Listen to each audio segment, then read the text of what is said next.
Hello guys, তো তোমরা সবাই কেমন আছো? আমি খুব ভালো আছি। তো তোমাদেরকে আজকে দেখাবো যে আমরা পাহাড়ের মধ্যে একটা রক গাড়বো, যেখানে মেশিনের দড়ি বাঁধা খুব জরুরি। তো আমাদের দড়িটা বাঁধতে গেলে সেখানে নাইমা যে কোনো একটা অ্যাঙ্কার হোক বা একটা শাবল হোক গাঁথতে হবে। তো দুজন ছেলেকে আমি ওই যে দেখতেছো নিচে নামাই দিছি। ওরা দুজন ওইখানে একটা শাবল ওঠাই দিছে। শাবল ওঠার পর ওইখানে গাড়বে।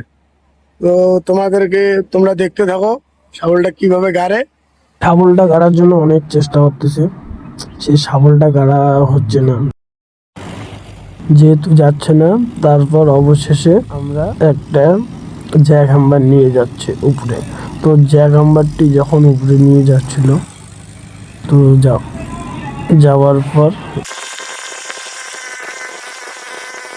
জ্যাক হাম্বার দিয়ে কাজ চালু হয়ে গেল।